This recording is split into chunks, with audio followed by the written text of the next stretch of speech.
Мынакей быйыл жаңы окуу жылынын башталышында эл ясаттуу робот Финляндия мектептеринде англис тилин үйрөтүүгө киришти. Мисалы, мына ушул робот окуучуларды, мисалы, алардын тартибин гана көзөмөлдөбөйт экен да, ошондуктан окуучуларга бул робот менен сабак өтүү аябай учурда жагууда. Алдыңкы күндөрү, алдыңкы жылдары Кыргызстанда дагы мына ушундай роботтор толук чыгарылышы мүмкүн. Себеп дегенде?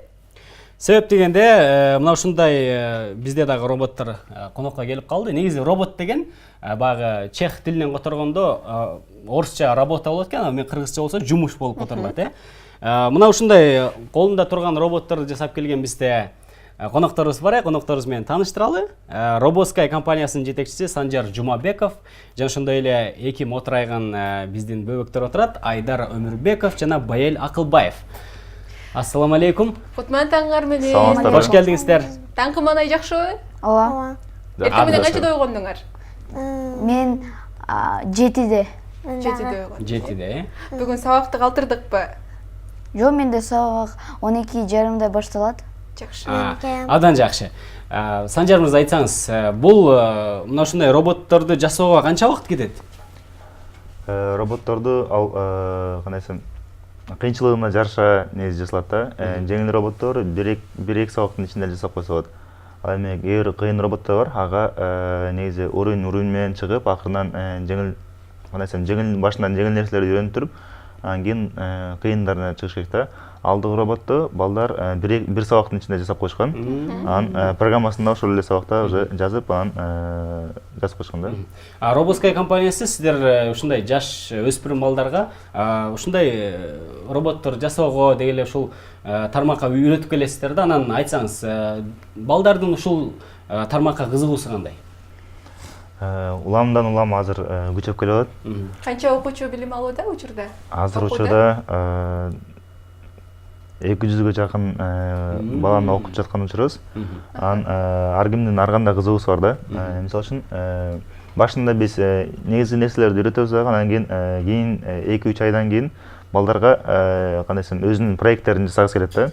Кээ бирлери болсо ушул ага чейин эле калап, ушундай роботторду, өзүнүн оюндагы роботторду жасагыбыз келишет дейт да. Анан кийин башында негизги нерселерди үйрөтүп коебуз да, анан уже балдар ушул сабактарда ар кандай өзүнө каалаган роботторду уже жасап баштай беришет да.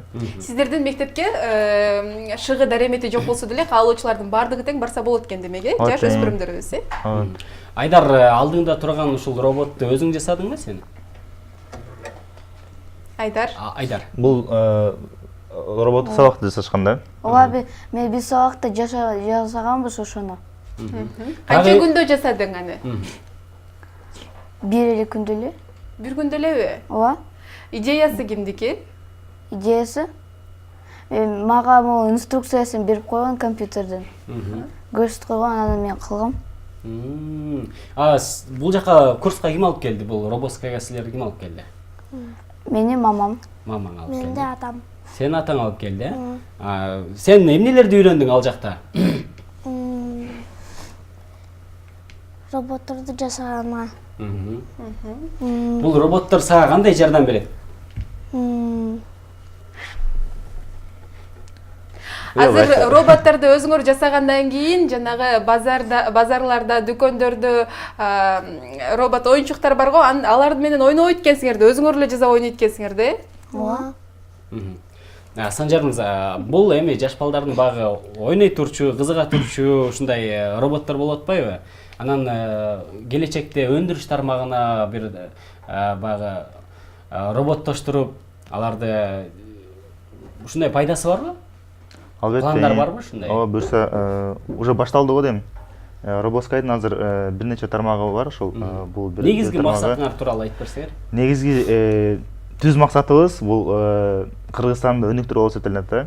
Анан негизи карап көрсөк, ошол технология жагына азыр технология абдан өнүгүп атпайбы? Мисалы үчүн Сингапур, алар 40 жылдын ичинде аябай кандай десем, тез өнүгүп кетишти да. Анан ошон үчүн дагы биз Roboskay ошол курс робототехника деп балдарга ошол технология боюнча үйрөтүү болчу да. Себеби бул балдар биздин келечегибиз да. Эгерде азыртан баштап, түптөн баштап үйрөтүп турган болсок, анда келечекте булардан чоң инженерлер болуп чыгат да. Анан эгерде азыр өзүбүз производственный жагына кете турган болсок, анда кандай десем келечектеги биздин жардамчылардан биз кургал алып калабыз да. Ошон үчүн азыркы учурдан баштап ошол технологияларды биз билген нерселердин баарын балдарга үйрөтүп жаткан учурубуз да. Анан булар азыр кандай десем азыркы ошо жаштайынан үйрөнүп уже кийин чоңоюп калганда эгерде ушул жолду дайыма улап күндө кандай десем катышып дайыма ушул тармак менен алектене турган болсо, анда 18 жашка чыкчак деле уже килтеген роботтор жасап койсо болот да. Потому что биз ушул жашка чейин чыгып туруп араң бир робот жасадык. Ал эми бул балдар болсо 18 жашка жетпей эле ушундай роботтор жасап койсо болот да. Азыр мынакей Азиреттин колунда кимдин эмгеги? Ким жасаган бул роботту? Мен. Таанышабыз азыр, Так, бул роботту азыр биз көрө эле, мындай күгүзүп көрө эле, кандай болот, эмне болот дегендей. Кайсыл жагынан күгүзүш керек?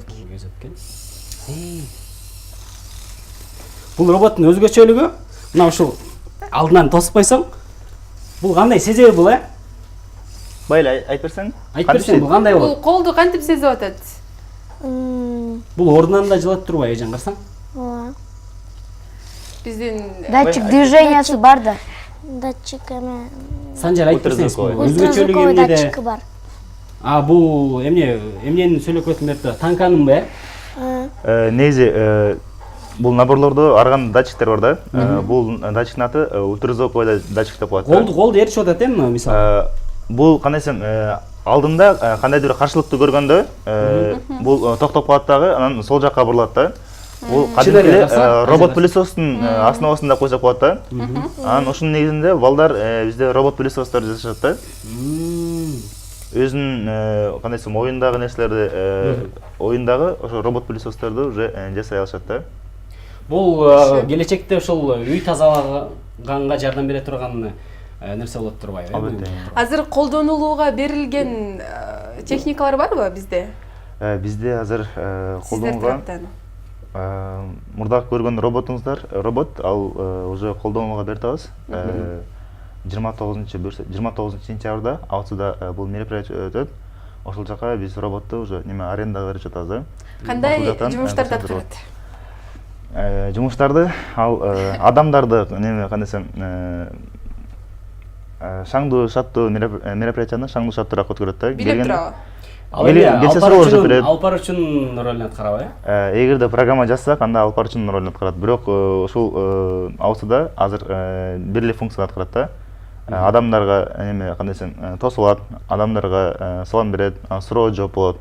Ушундай. Анан кийин эгерде кошумча функция адамдарга керек болот десе, анда биз кошумча функцияны Мына ушул функцияларды кандай кылып киргизесиңер? Мага аябай кызык да. Тетиктери дейбизби, шаймандары дейбизби? Мага кызык да. Кайсыл жактан алып келесиздер? Тетиктер, шаймандары негизи ар кандай мамлекеттерден да. Бул негизи американский да. Булар болсо кээ бир детальдар Даниядан келишет. Мисалы үчүн бул Лего балдарга үйрөтөбүз ушунун жардамы мененчи. Анан кээ бирлери Кытайдан келет. Негизи программасын бул жактан компьютерде программа жазылат. Анан кийин бул жакта ошо контроллер деп коет. Бул жакта кичинекей компьютер бар, ошол жакка киргизилет да. Мисалы үчүн бул биз умный дом деп коебуз. Мисалы үчүн үйдө отуруп Акылдуу үй, акылдуу үй. Үйдө отуруп, мисалы үчүн бир кол чабуу менен светти өчүрүп койду. Башкарабыз. Азыр бул жактан көрсөтсөк болот. Мисалы үчүн бул жакта лампочка күйүп турат. Буну болсо бир кол чабуу менен свет өчүрүп койсок болот да. Балким мисалы үчүн Месага. Күйгүзүп койдук кайра. Бул кандай ишке ашат бул нерсе? Бул датчиктер бар, датчик звука деп коет. Анан кийин программасы бар да, ошонун несинде. Ушул кол чапкандан үнүн укканда өчөт, анан кайра күйөт. Айдардын алдында турган эмгек менен таанышабыз азыр, Бул робот билеген робот болот. Кайсы жактан билетебиз? Ошол жака коюп билетелиби же кайсы жактан билетебиз? Жерден билетелиби? Ооба, жерден. Азирет ал сен билетесиңби анда? Макул, мен билеткенди Азырет бекең азыр көрсөтүп коеюн, кайсыларын басып. Азирет билетип сен отуруп турасың? Мен өзүм көрөйүн. Кайсыл жакты басыш керек, көрсөтүп кой. Бул жерге эле отуруп, кана бериңизчи.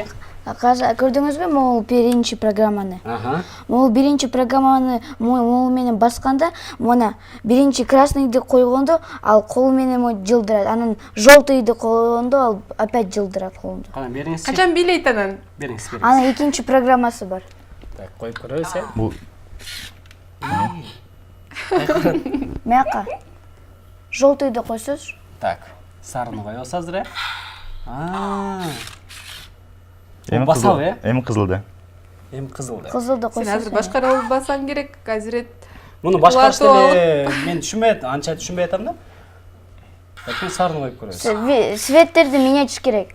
Мол датчик света дейт. Датчик мол светти программадагы светти көрсө, ошондо колдорун, буттарын көтөрүп, ылдыйга түшүрүп кылат. А роботтун аты эмне бул? Мол робот танцор дейт. Өзүнчө атайын ат коюп алган жок белең. Жакшы. А бул дөңгөлөктөр эмне үчүн жасалган?